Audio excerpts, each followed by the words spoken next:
مرحب مرحب يا هلال أهلا أهلا كيف الحال قد غبت وإليك اشتقنا وانتهى بعدك صار وصال نعطي صبرا نأخذ أجرا والله يرانا ويسمعنا نغفر زلا نوصل أهلا لأن رمضان يجمعنا. الحمدللہ رب العالمین والصلاة والسلام علی خاتم الانبیاء والمرسلین حبیبنا و حبیب رب العالمین. کتب اعوذ باللہ من الشیطان الرجیم بسم اللہ الرحمن الرحیم کتب علیکم الصیام کما کتب علی الذین من قبلکم.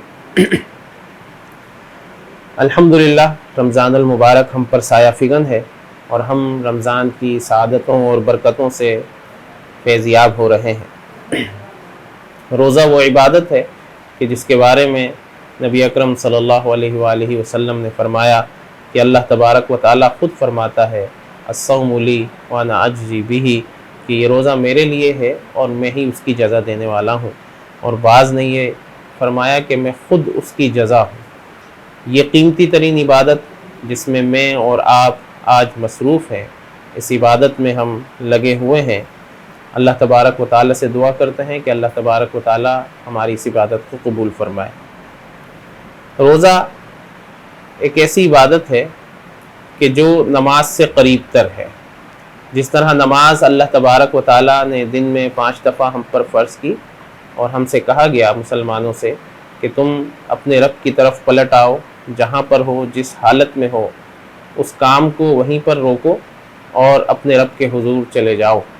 اللہ تبارک و تعالیٰ نے سال کے آخر میں 1 مہینے کے لیے روزے کی صورت میں اسی ٹریننگ کو ذرا اور سخت طریقے سے اور زیادہ بہتر طریقے سے اور زیادہ اچھے طریقے سے ہم پر لازم قرار دے دیا کہ فرمایا گیا کہ اب چند وہ حلال چیزیں کہ جو تمہارے لیے جائز ہیں تم کر سکتے ہو، لیکن اب وہ بھی تم نے نہیں کرنی. کھانا اور پینا اور مباشرت کرنا یہ ایک مومن کے لیے حلال تھا، لیکن اس حلال کو بھی حرام قرار دے دیا گیا.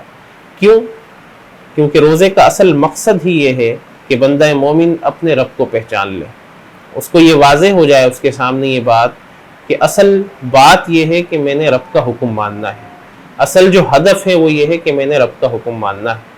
اس سے پہلے وہ نماز کی صورت میں جیسے ہی اس کے کانوں میں آواز آتی تھی اپنے رب کی، وہ سارے کام چھوڑ کر چل دیا کرتا تھا. اب اللہ تبارک و تعالیٰ نے کہا کہ اب تم میری خاطر وہ چیزیں بھی چھوڑ دو کہ جو تمہارے لیے میں نے ہی حلال قرار دی ہیں، لیکن اب دن کے کچھ حصے میں ان حلال چیزوں کو بھی تم پر حرام کر دیا گیا ہے. تو اطاعت رب کا ایک کام ہے، اطاعت رب کی یہ روح ہے کہ جو اللہ تبارک و تعالیٰ اس روزے کے ذریعے بندہ مومن کے اندر پیدا کرنا چاہتا ہے. اگر ہم اطاعت رب کی اس پریکٹس کو صحیح طریقے سے کرنے میں کامیاب ہو گئے تو حقیقت میں ہم نے اس روزے کے مقصد کو پا لیا. تو روزے کا حقیقی مقصد ہی یہ ہے کہ ہم اپنے اندر اللہ تبارک و تعالیٰ کی اطاعت کو زیادہ سے زیادہ پیدا کرنے کی کوشش کریں، زیادہ سے زیادہ اپنے اندر یہ داعیہ پیدا کریں، زیادہ سے زیادہ اپنے اندر یہ صلاحیت پیدا کریں کہ ہم صرف اپنے رب کی بات مانیں گے. اللہ کے علاوہ اس کائنات کا کوئی بھی حاکم نہیں ہے. حاکم اصلی اور حاکم حقیقی صرف اللہ تبارک و تعالیٰ ہے. اور حاکم حقیقی ہونے کا مطلب یہ ہے کہ اس نے صرف اس کائنات کو پیدا ہی نہیں کیا، مجھے اور آپ کو پیدا ہی نہیں کیا، بلکہ اس زندگی کو گزارنے کے سارے طریقے بھی ہمیں بتلائے ہیں. اور جب اس نے یہ سارے طریقے بتلائے ہیں تو ایک بندہ مومن کا کام ہے کہ اپنی زندگی کو اسی کے بتائے ہوئے ضابطوں کے مطابق گزارے. اگر کوئی شخص، کوئی مومن اس روح کو پا لیتا ہے، اپنی زندگی کے اندر درستی پیدا کر لیتا ہے، تو حقیقت میں روزے کے مقصد کو حاصل کرنے میں کامیاب رہا ہے.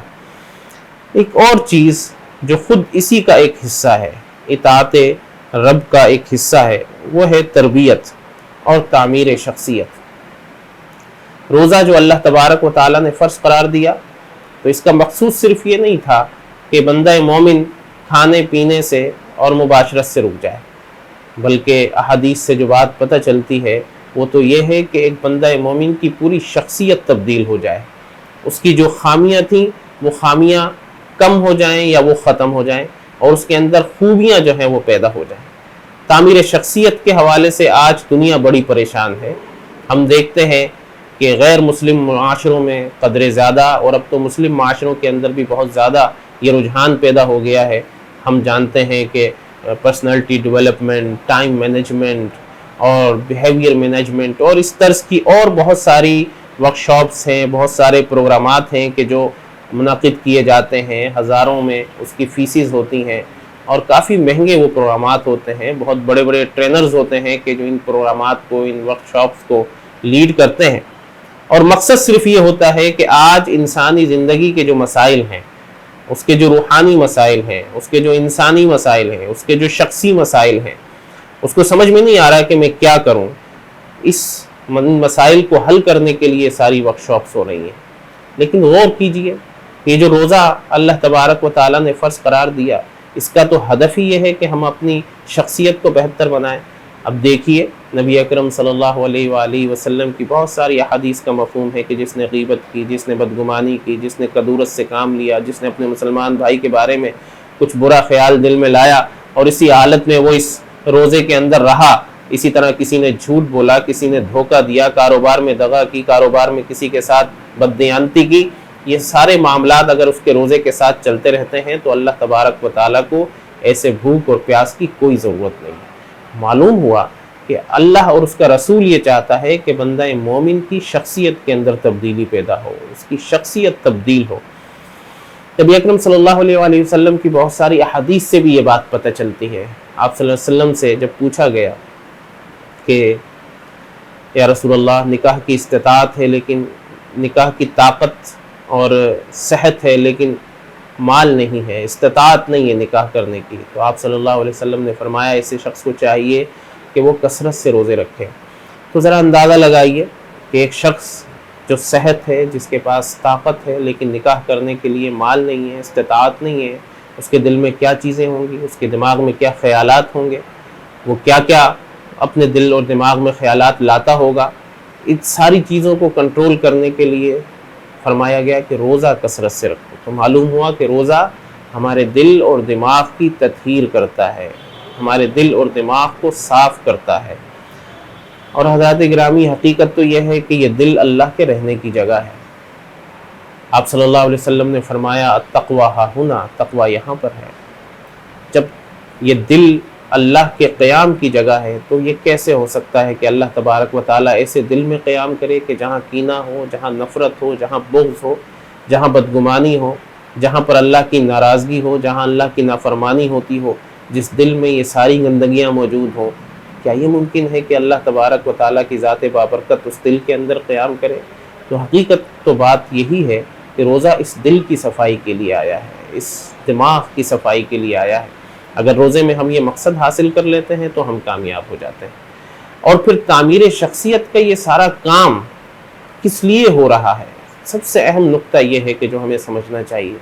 دیکھیے، غور کیجئے کہ ایک شخص جو کسی کال سینٹر میں جاب کرتا ہے، کسی اور جگہ پر جاب کرتا ہے، کہیں ریسیپشنسٹ ہے، کوئی اور ذمہ داری اس کی ہے، اور دن کے 18 گھنٹے، 12 گھنٹے، دن کے 10 گھنٹے، 8 گھنٹے، جتنے گھنٹے وہ کام کرتا ہے، وہاں پر اس کا رویہ بڑا اچھا ہوتا ہے، وہ نہایت پولائٹ طریقے سے بات کرتا ہے، نرم مزاج ہوتا ہے، آنے والوں کو خوش دلی سے استقبال کرتا ہے۔ اور یہ سب کیوں ہوتا ہے؟ یہ اس لیے ہوتا ہے کہ اس کی جاب ڈسکرپشن میں یہ شامل ہے۔ اگر وہ اس موقع پر کوئی غلط طریقے سے پیش آئے گا تو اس کی پوچھ گچھ ہوگی۔ لیکن یہی شخص جو 8 گھنٹے، 10 گھنٹے اور 12 گھنٹے نہایت پولائٹلی، بہت نرم مزاجی سے، خوش اخلاقی سے سامنے والے سے معاملات کر رہا تھا، یہی شخص جب گھر میں داخل ہوتا ہے تو بیوی اور بچے اس سے پناہ مانگتے ہیں۔ یہی شخص جب اپنے محلے پڑوس میں جاتا ہے تو وہی لوگ اس سے کہتے ہیں کہ ملاقات نہ ہی ہو تو اچھا ہے۔ سوال یہ ہے کہ وہ 10-12 گھنٹے تک جو خوش دلی تھی، 10-12 گھنٹے تک جو حسن اخلاق تھا، وہ کہاں غائب ہو گیا؟ وہ اس لیے غائب ہو گیا کہ وہ حسن اخلاق دنیا کے لیے تھا، وہ اس کی جاب ڈسکرپشن میں شامل تھا، اس کی زندگی کا حصہ نہیں بن سکا۔ لیکن روزے کے ذریعے جو تبدیلی آتی ہے وہ اصل میں حقیقی تبدیلی ہوتی ہے، انسان کو اندر سے تبدیل کرتی ہے۔ یہ وہ تبدیلی ہوتی ہے کہ جو معاشرہ محسوس کرتا ہے، کیونکہ یہ تبدیلی صرف اللہ تبارک و تعالیٰ کے لیے ہوتی ہے، اس کا مقصود کچھ اور نہیں ہوتا۔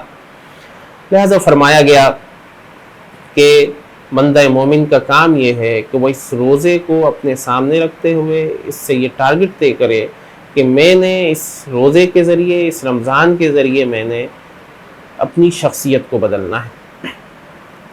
روزے کا تیسرا اصل جو نقطہ ہے جو ہمارے پیش نظر رہے وہ یہ ہے کہ یہ رمضان المبارک ایک اجتماعیت مہیا کرتا ہے ہمارے سامنے۔ جب سارا معاشرہ روزہ رکھتا ہے، اس کا اہتمام کرتا ہے، تو وہ عبادت جو ہمارے لیے مشکل ہے، دیکھیے عام دنوں میں ہم کتنا روزہ رکھتے ہیں، بہت مشکل ہو جاتا ہے۔ ہم کئی دفعہ ارادہ کرتے ہیں لیکن اٹھ نہیں پاتے، کئی دفعہ ارادہ کرتے ہیں لیکن ممکن نہیں ہو پاتا۔ کیوں؟ اس لیے کہ وہ ہم انفرادی طور پر ایک ارادہ کرتے ہیں، لہٰذا انفرادی طور پر جب ہم وہ ارادہ کرتے ہیں تو کامیاب نہیں ہو پاتے۔ لیکن یہی روزہ جب اجتماعی طور پر معاشرہ اس میں شامل ہو جاتا ہے تو بہت آسانی ہو جاتی ہے۔ چاہے ہم پوری رات نہ سوئیں، چاہے ہم سحری سے 1 گھنٹہ پہلے سوئیں، اس کے باوجود اٹھنا آسان ہو جاتا ہے، اور اس کے لیے سب تیار ہوتے ہیں، ایک ماحول بنا ہوا ہوتا ہے، اور انسان خوشی محسوس کرتا ہے اس کام کو کرنے میں، پورے دن بھی اس کو کوئی تکلیف محسوس نہیں ہوتی۔ تو اس سے یہ بات پتہ چلی کہ ایک ایسا کام کہ جو قدر مشکل تھا، لیکن جب معاشرے نے اس کو قبول کیا، اجتماعیت کا وہ حصہ بنا، تو وہ مشکل کام بھی آسان ہو گیا۔ تو ہمیں یہ بات جاننی چاہیے کہ اللہ کا یہ دین جسے آج ہم مشکل سمجھتے ہیں، حقیقت میں تو یہ بہت آسان ہے، لیکن چونکہ وہ معاشرے کا حصہ نہیں ہے، چونکہ ہم اسے عملاً اپنے سامنے دیکھتے نہیں ہیں، لہٰذا ہم یہ سمجھتے ہیں کہ شاید یہ بہت مشکل ہے، شاید یہ ناممکن ہے۔ لیکن ہر آنے والا رمضان ہمیں یہ پیغام دے رہا ہوتا ہے کہ اے بندہ مومن، جس طرح رمضان کے مہینے میں روزہ رکھنا آسان ہو گیا ہے، اگر تم اجتماعی طور پر کوشش کرو گے اور اسلام کے احکام کو، اس کے طرز زندگی کو، اس کے نظام زندگی کو جب تم اپنے معاشرے کے اندر نافذ کر دو گے تو باقی سارے کام بھی آسان ہو جائیں گے، باقی سارے کام بھی اچھے لگنے لگیں گے۔ اور جس طرح رمضان سے ہم بہت سارے دنیاوی اور دینی اور اخروی فوائد حاصل کر رہے ہیں، جب پورا اسلام ہمارے سامنے اجتماعی طور پر نظر آئے گا تو پھر اسلام سے جو فوائد ہمیں حاصل ہوں گے اس کا تو ہم تصور نہیں کر سکتے۔ ہمارے شب و روز کو بدل دیا، ہماری روح کو تبدیل کر دیا، ہمارے بول چال کے انداز کو بدل دیا۔ ذرا تصور کیجئے کہ یہ اگر یہی احکامات، روزہ بھی ایک حکم تھا، عدل بھی ایک حکم ہے، اور باقی جتنے احکامات ہیں وہ بھی حکم ہے، عدالتوں کے اندر بھی یہ اجتماعی طور پر اسلام نظر آئے گا، یہ ہمارے کاروبار اور معیشت کے اندر اجتماعی طور پر اسلام نظر آئے گا، یہ ہمارے تعلیم کے اندر اجتماعی طور پر اسلام نظر آئے گا، تو پھر اس کی جو برکتیں اور سعادتیں ہم محسوس کر سکتے ہیں اس کا ہم تصور نہیں کر سکتے۔ لہٰذا رمضان کا پیغام یہ ہے اور اس کا مقصد یہ ہے کہ ہم اللہ تبارک و تعالیٰ کے لیے اس دنیا میں زندگی گزاریں، اطاعت صرف رب العالمین کی جائے، اور اس دنیا کے اندر جو کام بھی کیا جائے، جو نیکی کی جائے، صرف اللہ کی رضا کے لیے کی جائے، چاہے وہ اپنے بیوی بچوں کے ساتھ کی جائے، چاہے وہ آفس میں کی جائے، چاہے وہ کہیں پر بھی کی جائے۔ اور نیکی کے بارے میں بھی جان لیجئے کہ نبی اکرم صلی اللہ علیہ وسلم نے فرمایا کہ مسکرا کر ملنا بھی صدقہ ہے، تو گویا مسکرایا جائے تو اللہ کے لیے مسکرایا جائے۔ اور ایک اہم پیغام اس رمضان کا یہ ہے کہ ہم اپنے اندر اجتماعیت کی روح بیدار کریں۔ اگر اجتماعیت کی روح بیدار نہیں ہوتی اور اسی طرح ہماری ڈگر چلتی رہتی ہے تو پھر گویا کہ ہم رمضان کے حقیقی مقصد کو حاصل نہیں کر پائیں گے۔ لہٰذا یہ جو رمضان ہم پر سایہ فگن ہے، ہمیں چاہیے کہ آج سے ہم کچھ نیتیں کر لیں اس رمضان کے اور روزے کے حقیقی مقصد کو حاصل کرنے کی، اور وہ نیتیں یہ ہیں کہ ہم یہ طے کر لیں کہ ہم نے اس اجتماعی روح کو بیدار کرنا ہے۔ اور یہ اجتماعی روح کب بیدار ہوگی؟ جب میں اپنے اندر یہ نیتیں کر لوں گا، اور جب میں اپنے گھر سے آغاز کروں گا، اپنے پاس پڑوس سے آغاز کروں گا، اور لوگوں کو اپنے ساتھ جوڑوں گا، لوگوں کو لوگوں سے جوڑوں گا، لوگوں کو دین سے جوڑوں گا۔ یہ جب جوڑنے کا عمل ہوگا تو تب جا کر اس رمضان کی جو اجتماعیت کی روح ہے یہ بیدار ہوگی، اور اس کے نتیجے میں اللہ تبارک و تعالی ہمیں آگے بھی کامیابیاں دے گا۔ اصل ٹارگٹ تو یہ ہے کہ اللہ کا دین اس زمین پر نافذ ہو جائے اور اس کے حقیقی ثمرات ہم سب محسوس کر سکیں۔ یہ رمضان ہر سال آتا ہے، ہر سال آ کر ہمیں ایک امید افزا پیغام دیتا ہے، اور ہمیں یہ بتاتا ہے، ہمارے کانوں میں یہ رس گھولتا ہے کہ بندہ مومن مایوس ہونے کی ضرورت نہیں ہے۔ جس طرح یہ رمضان آیا اور گناہگار سے گناہگار بندہ بھی، اللہ تبارک و تعالیٰ کا گناہگار مسلمان بھی، اس کے اندر تبدیلی پیدا ہو گئی، اس نے اپنے آپ کو کچھ بہتر بنانے کی کوشش کی، تو ابھی گویا کہ بہت موقع ہے ہمارے لیے کہ ہم آگے بڑھیں، اللہ کے اس دین کے لیے کوشش کریں اور مایوسیوں کے ان بادلوں کو دور بھگائیں اور امید کو اپنے قریب لائیں، اور لوگوں کو بھی یہ پیغام سنائیں کہ جس طرح رمضان میں تم بدل گئے ہو، انشاءاللہ تعالیٰ کچھ اور آگے بڑھیں گے اور مل کر چلیں گے تو اللہ تبارک و تعالیٰ ہمارے ساتھ ہوگا، اور اسلام کا حقیقی چہرہ، اسلام کا مکمل نظام، اس سے بھی ہم بہریاب ہو سکیں گے۔ اللہ تبارک و تعالیٰ سے دعا ہے اللہ تبارک و تعالیٰ بقیہ رمضان کو بھی صحیح طریقے سے حاصل کر لینے کی توفیق عطا فرمائے، اور اس رمضان کے اندر ہمیں اپنے گناہوں کی مغفرت کروا لینے کی توفیق عطا فرما دے۔ وآخر دعوانا ان الحمدللہ رب العالمین۔